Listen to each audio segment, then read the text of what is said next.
Hello, everybody, and welcome to the entertainment headquarters, and welcome to the Retro Classic Movie Show, my segment on the channel dedicated to all things from, see, the 1970s right up to the early 2000s. And right now, joining me, we have my co-host with the utmost, I like to say, it is Mr. DJ Anubis from the Metal Tavern Radio. What's up, And everybody? yes, and also joining with is our good friend and fellow content creator who's always welcome on the entertainment headquarters, Mr. Tony at the Dead. My ghoul brother. Yes, and my ghoul brother. So are we ready to get cracking? Get it cracking. So the film that has been chosen is Mr. DJ Anubis's pick, because that's what we do here. Once a month on the Retro Classic Movie Show, he has a pick, and then I have a pick the following month of what movie we want to do. And so this month is his pick, and he picked none other than this bad boy, Point Break. And right off the bat, I absolutely love this movie. So, Mr. DJ Anubis, why did you choose this for your next pick? And when did you first see Point Break? Well, I mean, I've always liked it.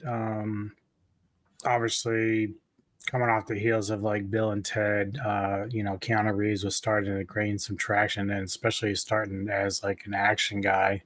I think he went from this to do Speed and stuff like that, in the Matrix and stuff like that. But I saw this in the theaters. When I first saw the trailer, I can't remember what movie I was watching in the theater, but when the trailer came up, I was like, oh, Swayze and Keanu, this is good. And then you got the ever so crazy Gary Busey, and I'm just like, this is a match made in heaven. Got to do this. And the concept is great. Guys dressed up as ex-presidents, which, funny enough, when I was living in Arnold, Maryland, so this is about early mid 90s, my sister was working at a bank down by the subway that I was working at. And lo and behold, one day some dude walks in with a Nixon mask and actually robs the place. So obviously the movie had some influence on people in real life.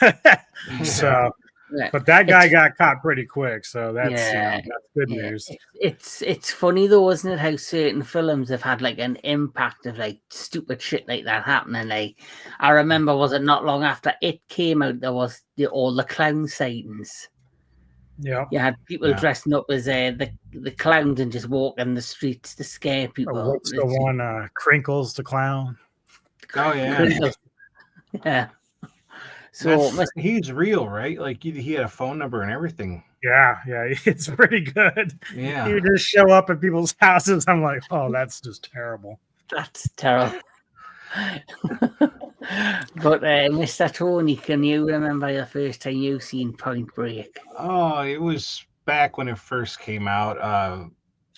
To be honest, I this was the first time in a long time I've seen it, and I forgot about like the ending. Like I remember the very end, but I forgot about like what happens to like Gary Busey's character and all that stuff. So, but I always remember I liked it, but I couldn't remember everything about it. So now I finally got to revisit it. So, but yeah, I was probably 11 or 12 when I first saw it. I watched a lot of stuff I probably shouldn't have back then. Yeah, my first horror experience, put it this way, which scarred me for life, was Hellraiser. Oh, yeah. I was 10 years old. That'll do it. I always remember what happened is it was like there was a cold night, so I had pulled the settee forward and the radiators were on. I went to bed, so my mum and dad settled to watch this film. And of course, I snuck downstairs and went behind the settee which had now been pulled forward. And obviously, the first sight of Pinhead, I basically screamed the house down.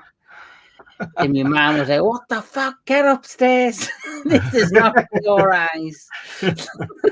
What's funny for me is like I probably told the story before, but I was about 5 years old. I used to have when my mom was separated from my adoptive father, and I had a babysitter that would watch me, and she'd always take me to the drive-in to go watch movies. And so I begged her and begged her. I said, "I want to see Jaws. I want to see Jaws." Oh yeah. Biggest event ever, right? So she takes me. She's like, "You better not have a nightmare because your mom's gonna beat my ass." So we go see it, and I told her, I said, "No, I'm not got any nightmares. I'm a brave kid. I'm 5 years old. I can handle it." Come home, go to bed, nightmare right away. Just like, and ever since then, of course, it's the whole like, my bed's over there. I hit the light, and then I'm running because I'm afraid the shark's gonna get me. Oh yeah. And then, of course, who would know, like, 5 years later, I'd actually get attacked by a shark. And so I'm like, fuck this. Not going back in the water ever. You got attacked by a shark? Yeah. I didn't know Black that. tip. Yeah. Wow. Yeah. I was spearfishing, which you're not supposed to do, really. But luckily, I didn't take my arm out. But yeah, you can barely see it now because I'm a lot fatter. But it got a piece of my arm there when it took my fish. Wow. So, ever since then, I'm like, you know what? Maybe I'm just not meant to be in the water.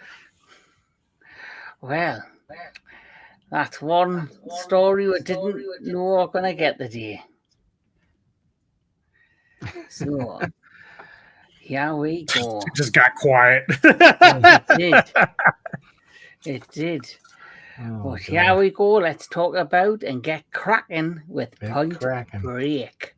So, Point Break is a 1991 American action film directed by Kathryn Bigelow and written by W. Peter Iliff. It stars Patrick Swayze, Keanu Reeves, Laurie Petty, and Gary Busey. Boozy. Busey. Him as well. I told him my pronunciation is shite. It sounds funny, that's all. Bushy. It's me British accent, is the way I say it. The film's title refers to the surfing term point break, where a wave breaks as it hits a point of land jutting out from the coastline. The film features Reeves as an undercover FBI agent who's tasked with investigating the identities of a group of bank robbers while he develops a complex relationship with the group's leader, played by Swayze. So, straight away for me, the one thing I love about this, it's the dynamic between the two leads, Swayze and Keanu Reeves. And what I loved about their dynamic is that when you get to Patrick Swayze's character,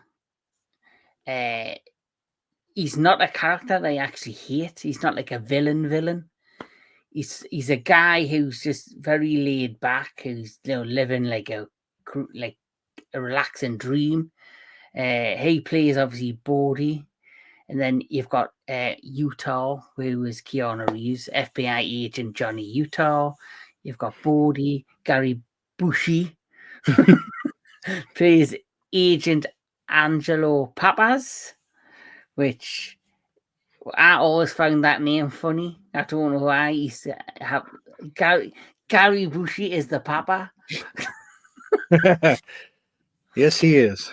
And then you've got Laurie for 22 years. And you've got Laurie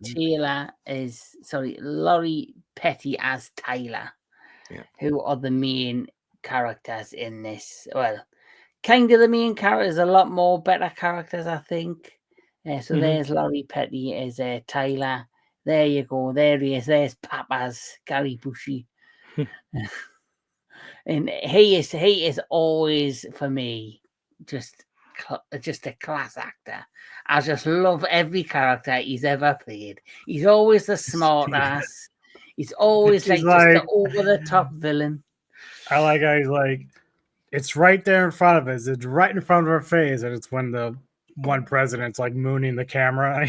It's like, there it is, right in front of our face. Oh man. So Okay. So the film starts off basically where you see like the waves and stuff in the ocean, and then the plot dies where you see the former. He's like, so the first things first. John Utah, he was a former I think was he a quarterback at the state of Utah, and he had dreams to become like a big football player.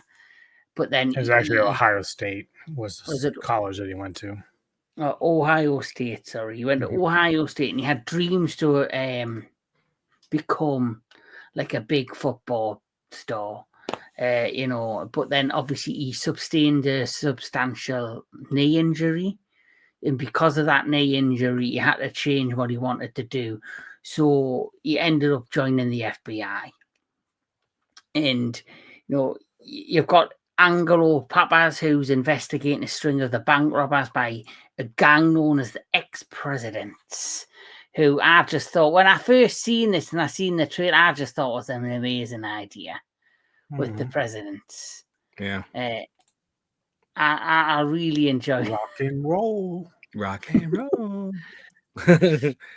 So, yeah, I just love the ex-presidents, and so the who wear the rubber masks and former President Ronald Reagan, Jimmy Carter, Richard Nixon, and Lyndon B. Johnson.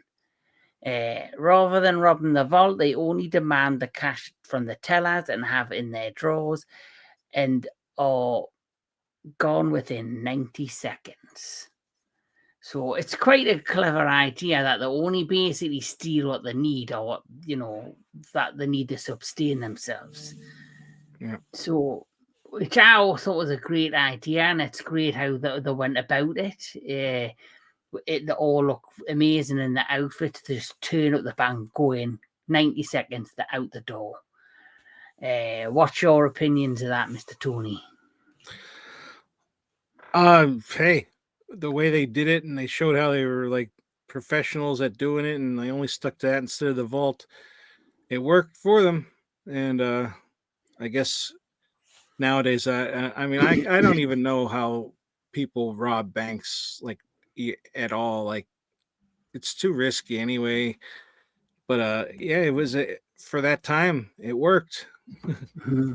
I don't sure. think I think because of technology and because of surveillance equipment and all that being so advanced now, I think it's getting harder and harder. And I think later down the line, it won't be people physically walking into banks. It's all going to be cyber crimes next. I think that's how they're going to get to your money. Is they're going to hack into your bank account and draw, steal your dry. But they can hack into my bank account. There's fuck all in it. But good luck with that one. Yeah. all my money's behind us. I once did get my card hacked, and I had no idea, and then they charged a bunch of little things like subscriptions for like when they had that game thing, like Redbox, or not Redbox, but Netflix, when they sent the discs in, it was that video game one too. They did that, and they also sent flowers to my house, and yeah, like a thank you kind of thing. And I was like, oh fuck, that's scary. So that is scary. The fact that they have your address. Yeah, I had to get all that shit changed. Yeah, the thing with me, it's like, like if you go like say Amazon, you've got your Amazon account on your phone, you just trickle down, you see something, you click, you pay. But it's like whenever I go on the computer and I say I'm surfing online, it says, oh, do you want to save your bank details and your passwords online? I always say no. So I don't care if it takes us half an hour to type me details into the keyboard. I'm not saving any of my passwords or any of my personal information online, because once you get hacked and that's available, game over. Yeah. So, but anyway, because of these bank robberies, you've got you've got Agent Papas from the FBI who's trying to solve the crime. And so, he has a theory, and this theory is that these robbers are surfers. and he wants to prove his ideas, right? Because there's like the lieutenant of the FBI, their boss. It's the guy who's in Scrubs. Yeah. It's the mighty John C. McGinley who plays in like On Dangerous Ground, Surviving the Game, as well as Office Space. He always plays a dickhead. Still And very does it likable well. dickhead. Like, this is sounds Great weird. actor, though. Yeah, he's an amazing actor. But the weirdest thing is I only ever seen him in Scrubs before this. Oh, Like I had seen this. He's the same way in Scrubs as he is in yeah. everything. Yeah, like I seen him in this obviously many years ago when I first seen it, but obviously you don't because he's just like a film they've seen him like only once in one film. Then when he did Scrubs, so when I watched this again, I was pleasantly surprised to see him again. But you're right, everything he does is exactly the same. Like his mannerisms, his sarcasm and all that, but he's like more of a lovable rogue in Scrubs, where in this he's just a complete douche. Yeah. Well, he has to be, I guess. Yeah. I love at the end when he gets punched by Gary Busey and he goes, at least I had respect for all. He goes, and you were sitting there and you were jacking off. Yeah. Checking after the catalog commercials. He's just hilarious. So anyway, he's doing that. So he gets a new partner, which is Utah. And Utah's like, what the hell are you talking about, these surfer dudes? But then he kind of comes around to the idea, because he's at the beginning when he first joined, he's trying to be serious, trying to fit in. And then him and Papa's, when they go out there, they have like kind of this mini little kind of tug of war, and then they kind of show he kind of stands up to him, he kind of has respect for him, and that's when he goes ahead and he decides to go undercover. So he goes to the beach, and when he's looking around, he spots a woman surfing, and it's obviously. Well, I like how Johnny gets him to like get reinvigorated because they're sitting there. I think it's after the car's been dumped or something, and he's like getting under Papa's skin, and Gary's character is getting angry. He's like, "You angry?" He's like, "Yeah, I'm angry." He's like, "Good, that means you're alive. Let's get this shit done." You know what I'm saying? Yep. And I think that's what he needed, because the entire department basically laughed at Papa's because he believed they were surfers. No one was believing him. Yeah. So now Johnny's like, okay, well, I'll bite, let's do this. And then he goes undercover. It's a surfer. So, yeah.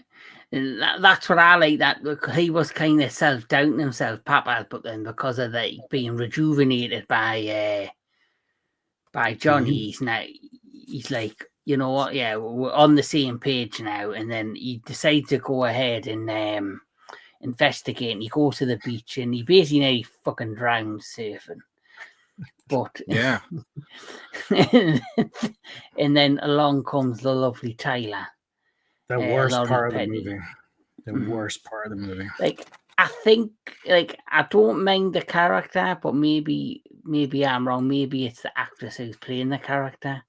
Yep. Maybe she just. The only time I've ever right liked Lori Petty is in A League of Their Own. That's the only time I've liked her.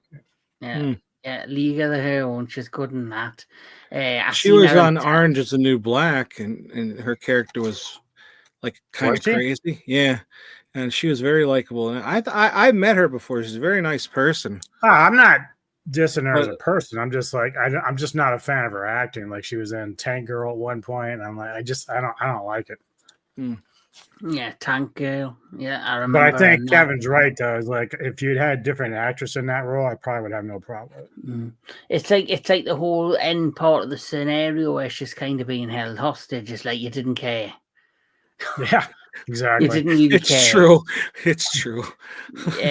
Because you didn't care. But maybe. I mean, even Bodhi tried to sell it to him. He's like, "Look, man, she loves you. I've never seen her look at anybody like that." I'm like, "Dude, hold up. No love. No." Yeah.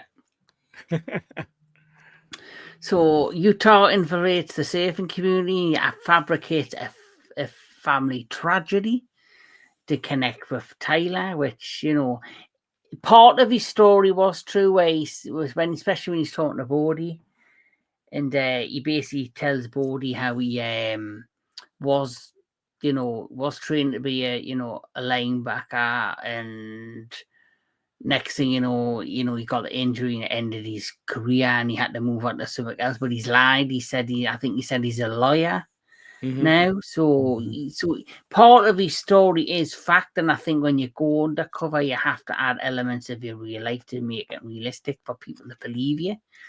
Yeah. And I think generally that's what he chose to do. But obviously, except for when he lied about his parents. yeah. So that part, that's kind of the the no part. He kind of lied about his parents to Laurie because she lost her parents. Taylor lost her parents in a tragic car accident. Yeah, that's how he's trying to connect with her, so she'll teach him how to surf. Yeah, and once she does connect, and they do kind of show a bit of chemistry. Well, the characters did. I don't know if it was believable on her end, but like you say, they did the best. They're connected, and once they're connected, and she's teaching him to surf, this is when they meet Bodhi, and who's Taylor's ex-boyfriend and the leader of the gang of the surfing, consistent of Roach, Gromit, and Nathaniel. Gromit. So it's Roach, Gromit, and Nathaniel. So they're like the gang who obviously are under the masks of the presidents. They were all okay, but I think they don't really delve into your bonding with them. The basic, the main characters you connect to, like I see, are these two guys. Which I think was the whole kind of point of the story. They didn't want you to get to know the rest of it. It's similar for me. It's a similar vibe to see the Lost Boys. How you had David, who was the leader of the vampires, and you did get to know the other vampires in the gang, but you didn't really know much more about the backstories or what makes them tick. You just knew they were part of this gang, and all the focus was on David. Yeah. And the leader of the gang, and and I think that's what they've done with this. They've done the same thing with Patrick Swayze and Keanu Reeves to make you bond with them, so you can really believe that they're becoming good friends and building a decent relationship. Yeah. But the difference is I like the other vampires, while these surfers I can care less. I mean, that's your point, but I mean, it sucked when the first vampire that got stabbed was, Bill S. Preston Esquire, but yeah, or no, and when he's sleeping, yeah, when he's sleeping, too. The little one, get the little one. But that sucked, about when that surfer got shot. It's like an emotional moment, but it's at the same time just like, well, what do you expect? You're robbing a bank. But I think that serves the movie well because it's funny because of how Bodhi was always calm and in charge, but it's funny because even Johnny during that moment is saying, dude, you're breaking your own fucking rules. Yep. And so when he does that, that costs him the first guy that's a friend of his. That is, I can feel that death. I can feel that death. That dude's choking on his own blood. And it's he's scared to death that he's dying and nothing Bodhi can do about it. It's you understand what's happening. Yeah. But by then, Bodhi's kind of lost his shit. He's pissed off. He even shoots the undercover cop, not the undercover cop, but the undressed cop that tried to stop him. He's he was a cop who was off duty going to the bank. Yeah, but but when you broke your own rules, that's what happened. Yeah. So obviously Utah is now getting him a Bodhi in the gang.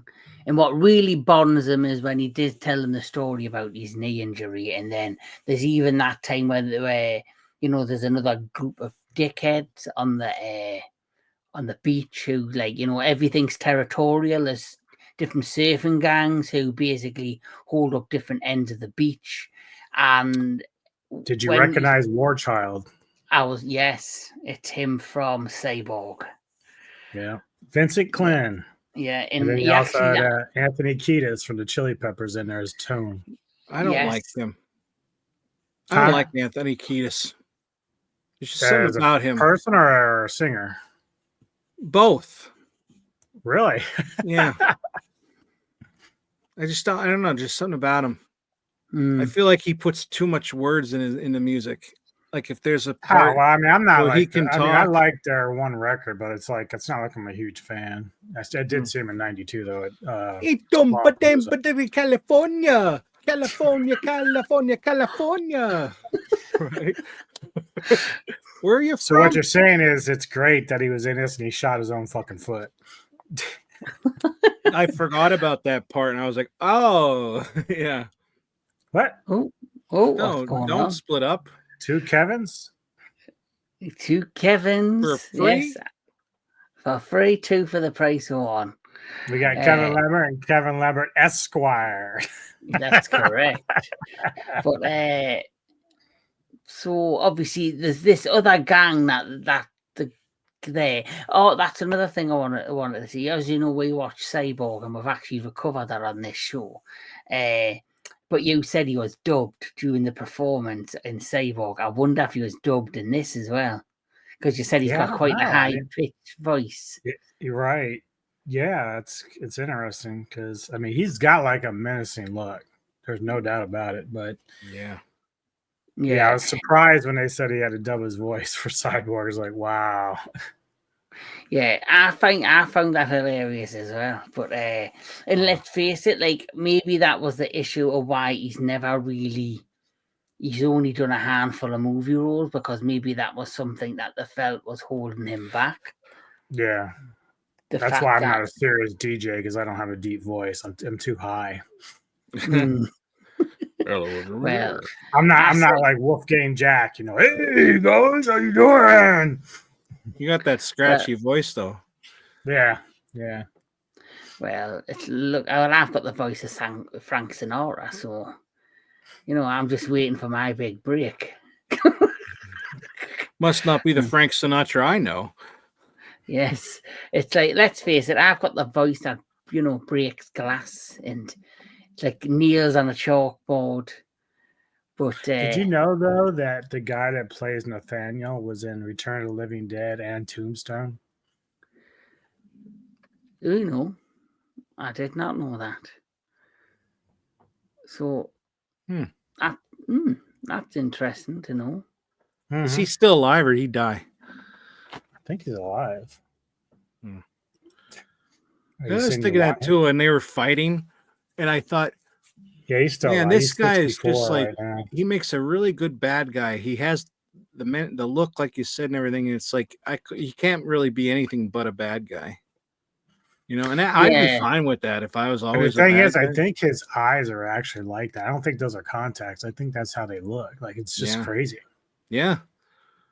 He's got the look. Go ahead. Sing it, Tony. Sing it. It's a better song than the fucking Chili Peppers altogether. Well, it is. And it goes, la, la, la, la, la. He's got the look. Na na na na na na na na na na na na na na na. I actually don't like that song that much, but yeah, it is better. Actually, I love it. I think it's a great song. You would. That's right. I have good taste. So from the retro classic movie show to a free movie music concert by Tony. Yeah, what more can you see? You never know what you're gonna get. Yeah, I sound exactly like the song. They're gonna think you're playing the actual song. You're gonna get demonetized, and this video's gonna get taken down. I mean, it's no Reborn Through Black Mass, but you know, no, nothing can be. Yeah. So obviously they meet this bunch of dickheads who are like, you know, down and out, just into drugs, all of that stuff, and the Nazis, and they're just all out, you know, coked out of their heads, and they end up getting into the fight, and they end up trying to, beat up and take down Utah. And then Brody comes along and basically saves the day. And there's that lovely scene of Gary Busey, Papa, where he's watching with the binoculars. Oh, shit. And then he goes running after them. You see my dog? You see my dog? Yeah, well, that's later on when they're going looking through the house. But he goes, "Have you seen a kid run down here with my stereo?" Yeah, he's like, "No." He goes, "Oh, I hope you find it." I hope I do too. He runs up, and then that was a good cover. He's just a class act. I love him in this. I love him in Under Siege, and he was in Predator 2. Yeah. Mm-hmm. He had the best death in Predator 2. He's just fucking a lunatic. Yeah. He actually did The Big Brother here in the UK. Oh, really? Yeah. And apparently there were psychiatrists watching the shows trying to study him. I believe it. So we're gonna study Gary Busey for science. So he was in the Big Brother house, and it was airing on Channel 4. Either Channel 4 or ITV, one of our channels here. And as it was airing and they were showing the footage, apparently they were like real psychologists watching the footage, trying to study him. And one of them apparently done a paper on him. Oh my god, that is hilarious. But that does not shock me because it's Gary Busey. Busey. Yeah. Yep. So after this point, this is where he thinks he's getting too close, to Brody. I'm gonna just let this fucking cat in because it's good. I can hear him meowing at the back door. He's gonna let his pussy in. So yeah. Utah starts thinking that the Nazi guys are the presidents, which is probably the only weakest part of this whole story, because you look at how chaotic they are, like they're not organized, and then you look at the footage of the presidents when they're robbing the bank. They're organized, they know what they're doing. Yeah. So how it is that Utah somehow thought these clowns were the ones robbing banks, I don't know, but he was just desperate to find them, I guess. I found that bit a bit unbelievable. That the way they acted on the beach, the way when they followed them and they just pulled up to their house, and you could hear the music. Even their chicks were badasses. They were not putting up with anybody. Chicks were hot, man. Holy shit. Yeah. Always round naked. I mean, Jesus Christ. Yeah. I think I don't think he wanted to see the truth in front of him. Yeah. No, I think he was desperate to find out who it was and try to arrest him, because they had criminal records, but it wasn't, again, if you're looking at how their behavior is compared to the ex-presidents, it's like night and day. Yeah. Oh yeah. Yeah, they were well organized, knew exactly what they're doing, timed everything perfectly, were well equipped, well dressed. Where, of course, where obviously them are just douchebags in total. Yeah, they would just shoot up the entire bank. They don't even care. Yeah. What you doing? So Logan? He's Logan. He's all over us. Hello. He wants love. That's what it is. He wants love, and he's sat on his spot next to the boxes. Nice. But I always found that a bit unbelievable in the plot, that how they assumed these were. But also, you had the moment before where him and Brody were bonding and they were doing the surfs, and when he finally had his first ride of the wave, he had this adrenaline rush. And the same when he was with Thailand, he's like, I just have this feeling, and I can't put it into words. And she was like, you don't have to. And he was kind of addicted to the rush. He kind of understood from their point of view and their headset and their mindset of why they love to do that plays a surfing. part later, because he goes in there with Papas to talk to Harp about what their progress is. And then Harp's like, well, is there anything you can tell me what you've accomplished yet? And he's like, yeah, I got my first tube today. He's already got the surfer lingo down, you know, and you can tell that he's already starting to really enjoy the surfer mentality and the relaxation that it can do for the spirituality of it all. Mm-hmm. Yep. As Buddy would call it. Yeah. So obviously that happens and they end up, you know, going to this house and there's just an all-out brawl. There's like gunfire, there's the chicks are near half naked, fucking going after the FBI agent. There's a big brawl where Utah only gets his head, you know, smashed into a lawnmower. Yeah. Lawnmower. Oh my God. That was intense, that part. Like, and it was like, it seemed like forever, too, that his face was Well, in it's that funny thing. because Papa shot the fucking lawnmower and didn't shoot the dude. I'm like, dude, you could have missed the lawnmower, you know, you hit the dude. Yeah. Or like a piece could have flew up and cut his face off. Yeah. Right. Mm-hmm. But when all said and done, that gang, the douchebag gang, basically gets taken down. But then there's a problem because there was an undercover DEA agent who was Tom Sizemore. He literally had spent 3 months, you know, trying to muscle into this gang to bust them for the drugs that they were selling or whatever. So they totally messed up what they were doing. So that basically puts them square in the head of their boss, who's now gunning for them and just, you know, thinks it's a complete disaster. Mm-hmm. And, you know, this is after this happened, you know, watching Bodie's group surfing, you'd all begin to suspect that they could be the presidents. Mm-hmm. Because he just watches the style, he watches the mannerisms, he listens to the language and the words that they're speaking, and I think it all just sinks in and he puts 2 and 2 together and he's like, oh shit, the people I bonded with, the people who I think are my friends, they potentially are the ones I'm coming after. Yeah. And he's kind of really torn because he's got Laurie by his side. So he's got obviously Tyler by his side. And, you know, there's that one scene where he's lying in bed with her. And he's like, he's rubbing her arm and he's like staring at the ceiling. And it's like, you can tell he's truly torn what to do with, you know, with these if they do turn out to be the bank robbers. Yeah.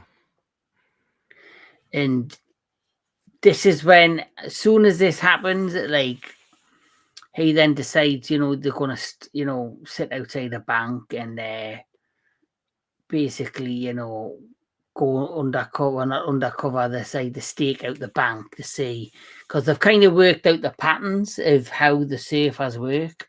They like go to certain banks in certain areas where the waves are a certain level, where it's basically amazing surfing weather, or, you know, all of that. So Plus, there's it was basically getting towards the end of summer, so he knows that they're not going to be around much longer because it seems to be like they're just doing it during the summer where they're hitting the banks and then they're leaving. Yep. Yeah. So he's figured out that then what the next target is. So basically he ends up going ahead and finding the next targeted bank, which he's right on the money about. And then, like you say, it's when he goes to get those 2 sandwiches for Papa's. The president's getting to the bank, and he sitting, he goes right under our noses. And the next thing you know, there's an arse in his face in the cameras, and then the runner, and they end up going after them and chasing after them, and it's just this amazing action sequence. If the president's in the back of the cars, there's a picture of the presidents. They all just look amazing. So, How and come you know, only 2 of them have gloves on, the other 2 don't? They should all put gloves on. that is very true. And, you know, this is where they go after them, and then you've got this amazing scene where in the back of the car, let's rock and roll. And there's the major chase sequence, and I love that sequence when they get to the garage and he has the gasoline and he lights the gasoline up and he sets fire to the whole garage. And then obviously he, the car manages to get away, but one of the presidents in Utah goes chasing after him, and as he's chasing after him, they end up down to where down into the main bit where like the sewage would go and like the water would flow, which and then they get there, and as he's chasing him, his knee buckles. And he basically ends up, his injuries start to play up, and then obviously the president gets away. But as the president's climbing the wired fence, and he takes a look at Brody, and you can tell by the eyes who it is. You can tell it's Patrick Swayze. Yeah. And he puts 2 and 2 together, and this basically leads to obviously now there's a divide in the group, a massive divide in the group between Brody and obviously Utah. But Brody knows that he could turn this to his advantage. I think he's trying to, because I think deep down he knows Utah's torn with what to do now. He kind of has this idea, and I think Utah deep now, even though we never seen any of the faces, he knows who's under the masks. Yeah. Well, he knows that since Utah didn't shoot him, that like there is like this friendship that they still managed to bond together. So yeah, he's gonna try to utilize that in his advantage to try to, get Utah to like.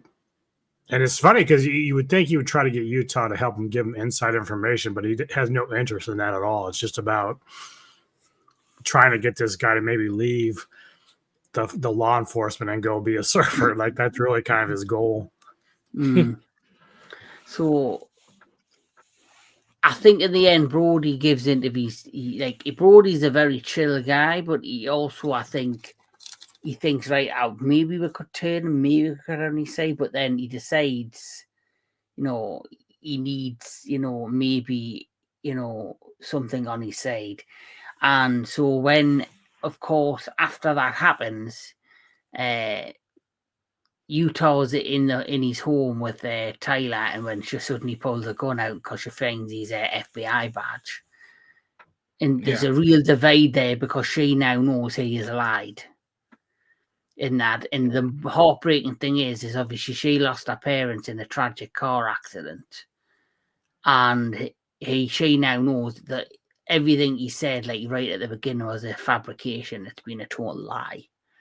Yeah, which obviously breaks her heart, and so she kind of leaves him, and this gives Brody the perfect opportunity when he's like down on his luck, takes him to some airfield, and takes him up in the air. And takes him on a flight, and then, but in a certain area, he ends up jumping out the plane. Skydiving. Skydiving. And, just like surfing, Utah is totally like, he takes it all in, and he's like, this is just fucking brilliant. The adrenaline rush, the feeling of being alive. And it's when they get back down to the ground, this is where basically Brody pulls out his trump card. He's like in the back of the car, plays a video, and basically Tyler's now being held hostage. Yeah. And obviously Utah realizes now, I can't have this divide. I know what I need to do. And they basically, him and Papas end up going after them, and there's a next,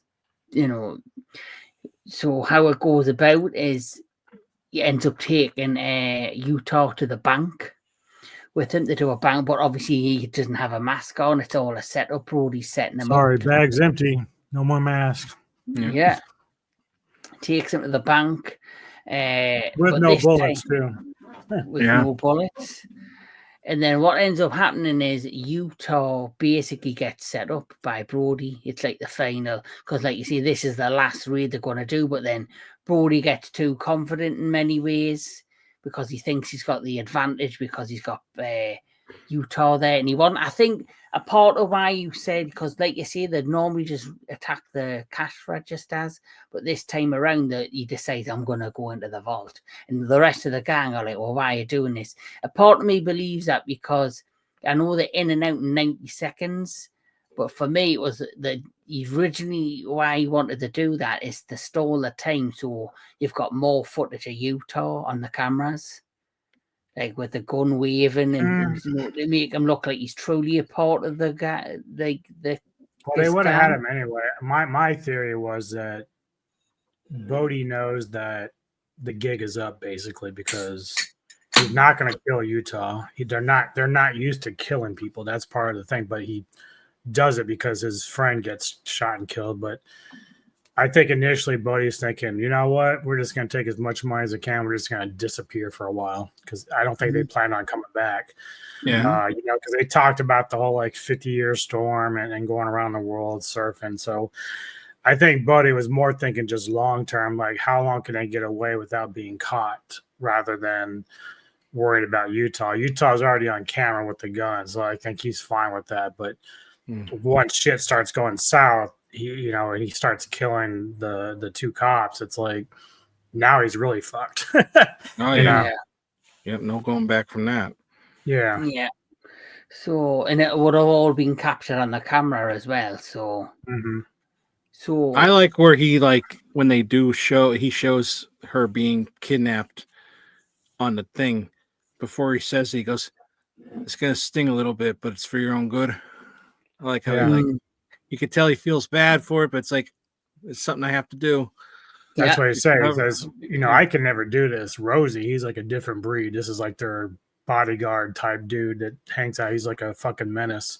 Yeah. But he's like, yeah, this is why Rosie does this. I can never do this, Yeah.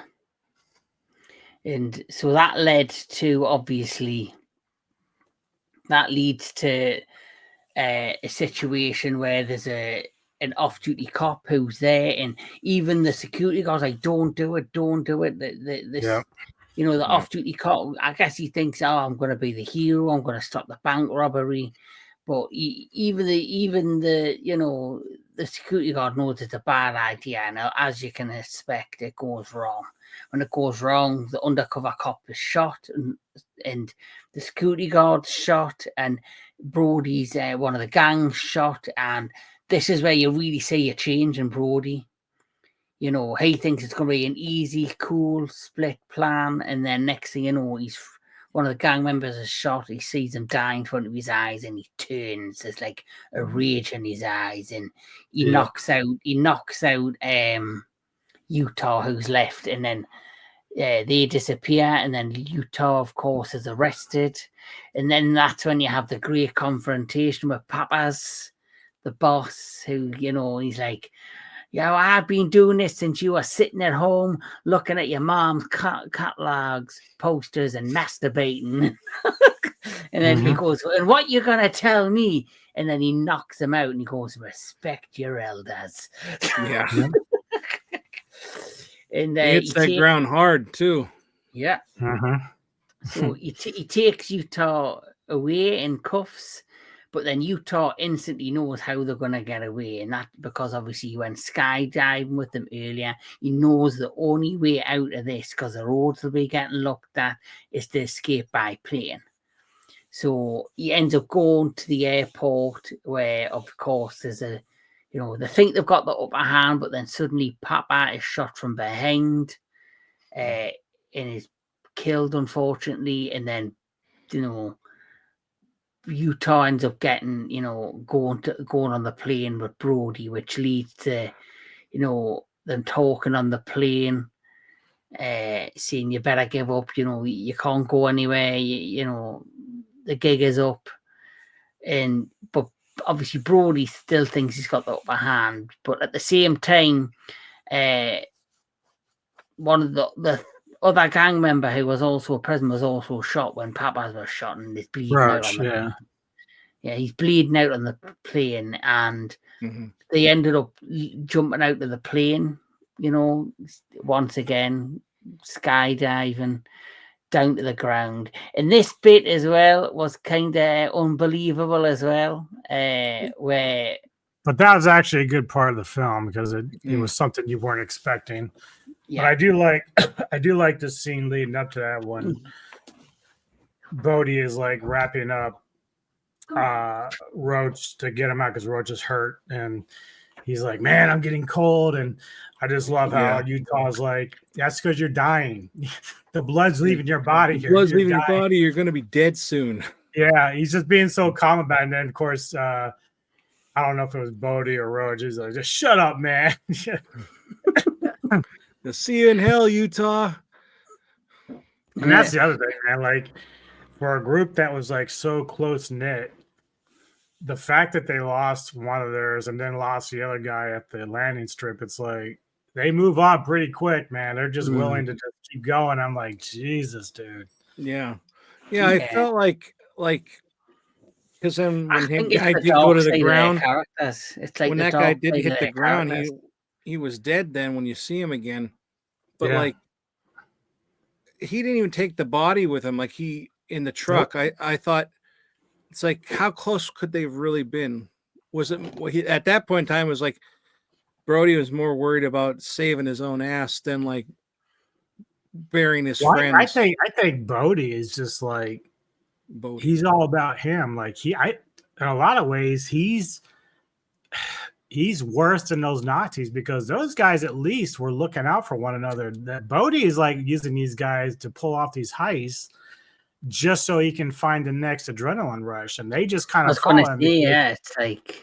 No. It's like he plays on the weaknesses and tells them, let's do this, man. It's like, think of the adrenaline, think what we can do. He like plays on their emotions because obviously each of these individuals are flawed. They've all got their own flaws, and he kind of, I think, plays on the flaws to get what he wants out of them. And like you say, the jumps out the plane, and you've got that amazing scene where Keanu Reeves is like, fuck it, and jumps. Fuck it. That was so cool. And then like, could you imagine just like in the air and just like nothing, I'm done, I'm good, we're gonna land, I'm gonna be, and then boom from behind, you're crazy, man. Well, if I turned out like he was shocked. He's like, motherfucker, what are you doing out here? And then he's like, pull the cord, Bodhi. And he's like, no, you do it. It's like they're both just willing to die for the hell of it. Yeah. So this for me is where the film takes like a strange turn. So obviously Brody gets away with the money. They leave Gromit's body. That's Roach's body. Sorry, Roach's body, and then Johnny's knees fucked up again. Yeah, his knees fucked up again. Tyler's free in her lingerie and runs down. Runs with him up. She don't hate him anymore. Mm-hmm. No. Yeah, which was just I just think that part of the plot was just fucking stupid. Like I say, I would have cared. I think if I cared about the character, and I just don't think it was the right actress for that role. She's pretty popular at the time. Mm-hmm. And then all of a sudden, boom! It skips a few months later. Keanu Reeves has got his John Wick hair. He's just walking steadily along the beach where it's pissing down the rain.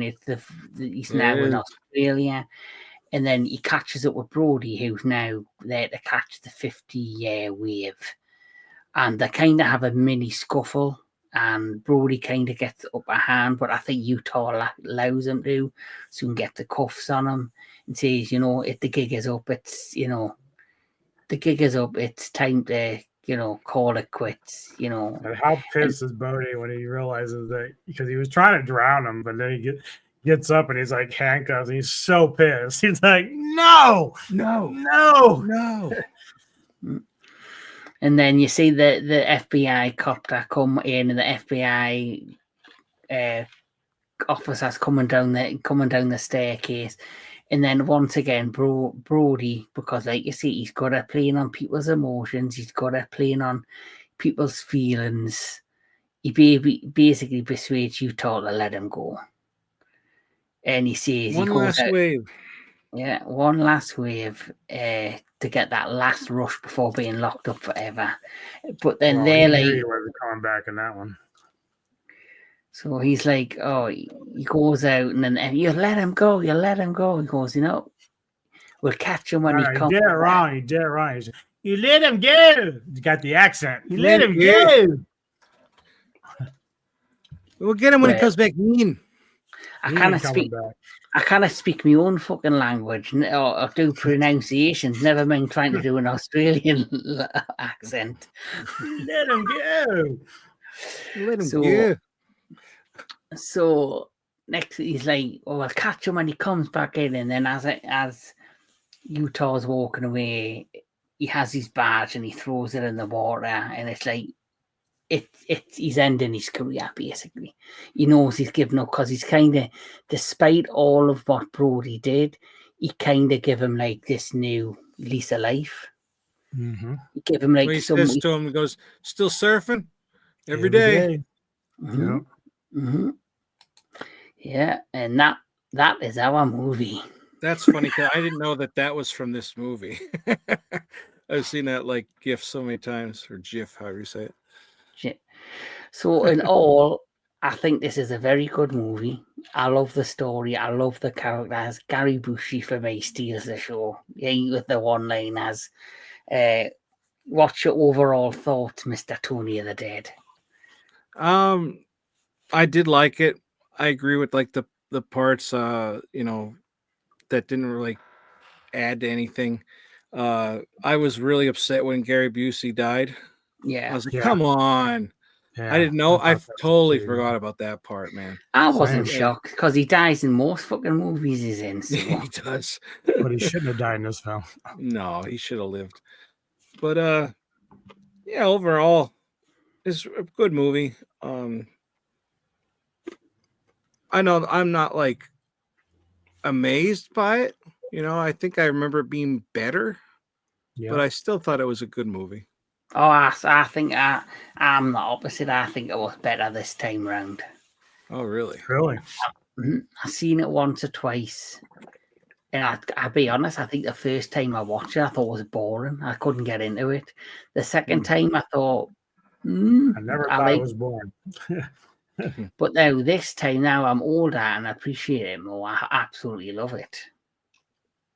In fact, I've just bought it on Blu-ray from Amazon. It's coming tomorrow morning. So this viewing did something for me. It reunited me love of the movie. A love for the movie that I probably didn't have in the beginning. Mr. DJ Anubis. I still like the movie a lot. I'd probably give it a 9 out of 10. Now, Neko, surprisingly, because she watched it with me and she had planned on doing this with us initially. She came out like almost 30 minutes till the end of the movie. She's like, you know what? I don't like this movie anymore. And she didn't really say it quite like that, but the way she was just like, yeah, I'm not feeling it. And I'm like, really? And I go, well, what would you rate it? And she's like, well, I'd still give it like an 8 out of 10, but I still prefer Roadhouse way more than this one. And she's a Swayze fan. So it's like, oh yeah. But I was still very shocked that she came out even with like that kind of score. I'm like, because this movie, I'm giving it a 9 out of 10. It's still a very good movie, but yeah, it has its flaws and it doesn't really date well. But the fact they attempted to remake it with nobodies is like the dumbest thing you could ever do. Like, I never saw the remake and I have no interest, but by what I saw at the scores, it really did not do well. So well, I hate to tell you this, but that's my next Ghouls pick. No, I'm just kidding. Oh God, dude! why you gotta torture me? Why? No, I'm not gonna do that. Roadhouse 2, we're gonna watch that. I was surprised by her just kind of losing interest. I find it interesting. Like, she's watched this, and when she first watched it, she really liked it. But I'm the opposite. When I first watched it, I thought it was kind of boring. I couldn't really get into it. Then I watched it one more time and liked it better. Now, this is many years later. I'm watching it again after many years and not seeing it, and I actually like it even much more. I really enjoy it.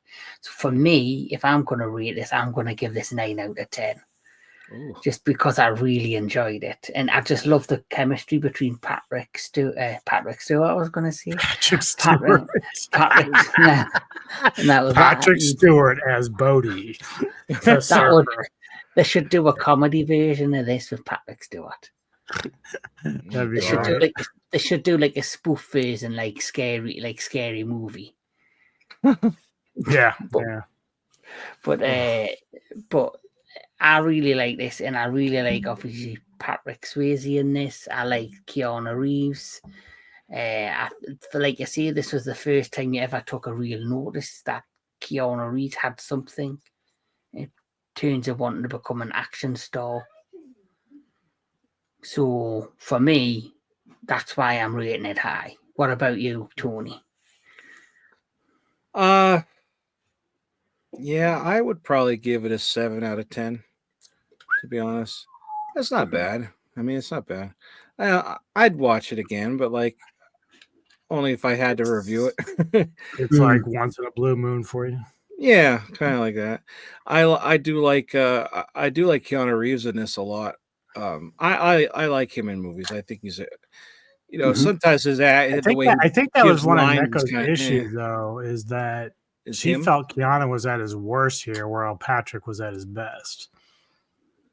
I think there was. I wouldn't say he was at his worst, but I think he's just trying it out as a serious actor. So Yeah. this was like a testing ground for him, where obviously Patrick Swayze, I had to remind her that, despite if she felt Keanu was flawed in this, that it's way better than his role in Dracula.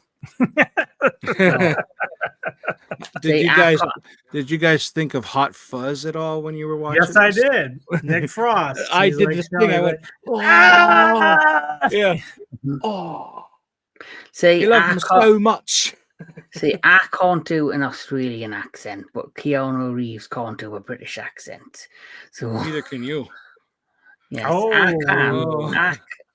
I can do a British accent, but a northern British accent. I can't do posh. I can't do a Daniel Villa. I'm sorry, I just can't. No, nobody can do that except Daniel. Right. See, I'm Jon Snow. He's the professor. That's how it works in this group. It works. Very true. But so, what would you rate this? Did you see what your rate was? I say 7 out of 10 for me. Right. Well, another fun one. I really enjoyed this, but I do want to bring up a couple of things that are going to come on the Retro Classic Movie Show in the future. So first and foremost, my next pick is going to be this.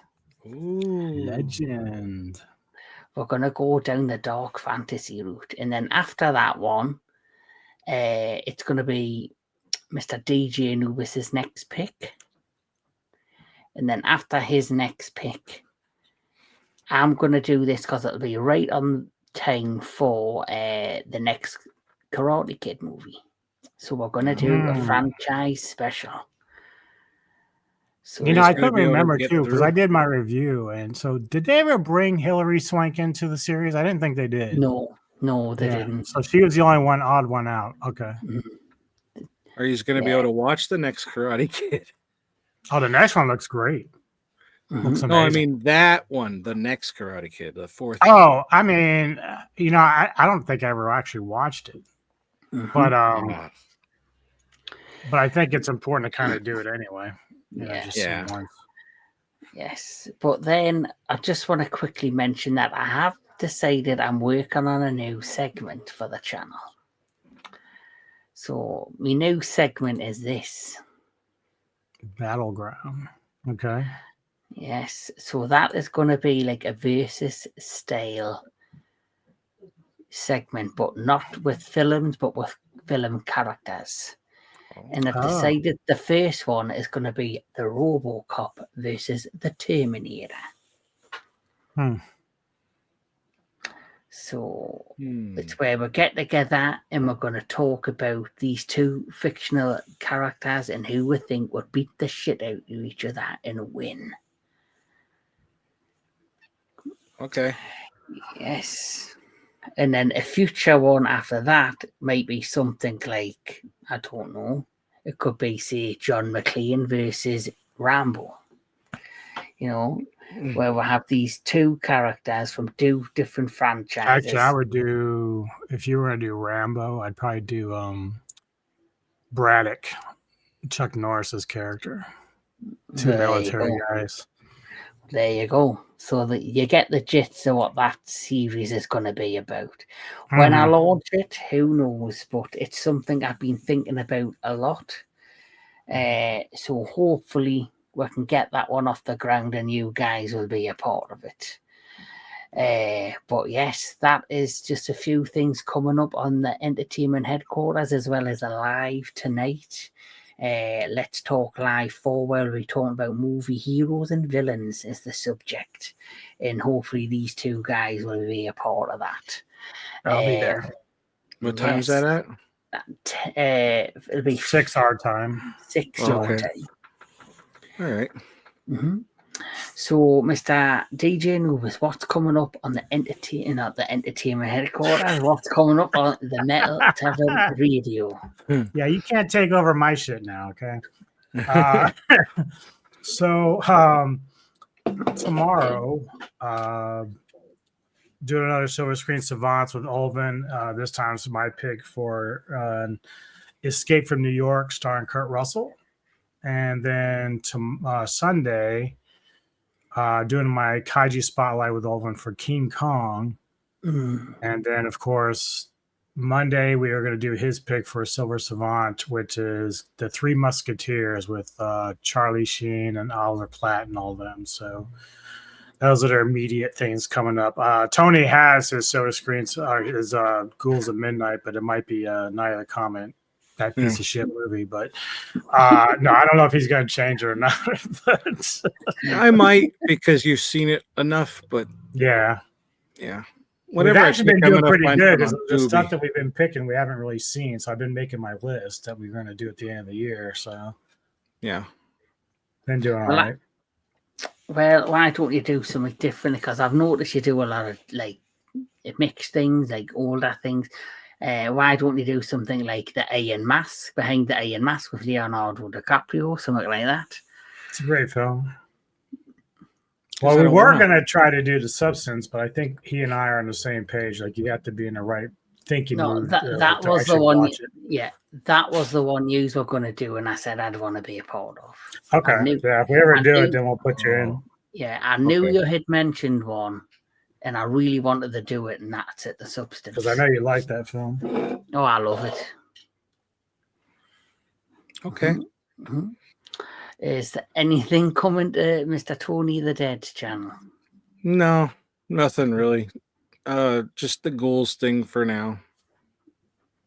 Well, I'm bored. We're still working on this room. We're gonna in front of me there. We're gonna put the shelves up a little here, and so it's a slow process, but we're getting there. The boys' rooms are all nice and done for them, and when it gets warmer out, I'm gonna be moved down into the front porch. Yeah, the front porch, and it's gonna be looking different again. Then once it gets cold out, I'll probably be back here. So, because there's no heat in the front porch. Well, yeah, but I bet you during the spring and fall that porch is gonna be pretty fun. Oh yeah, it's nice out there then. But now it's like we call it a tundra. Yeah, it's that cold. Yeah. And like I say, in April, I'll have a new setup hopefully for when. I did want to tell people that my next cinematic synergy, because we had just done ours the other day. The next one that Kevin and I are doing is Highlander. Marvelous. I love a bit of Highlander. Yeah. Yes. So with that all said, it's been fun, gentlemen. Another one in the bag. Thank you so much for doing this for me. Thank you for joining me, Mr. Tony the Dead. To everybody who watched, please like, share, and subscribe to the Metal Tavern Radio, Mr. Tony the Dead, and if you want, the entertainment headquarters. But like we always say, keep on enjoying all things entertainment, and we'll catch us all at the next one. Peace.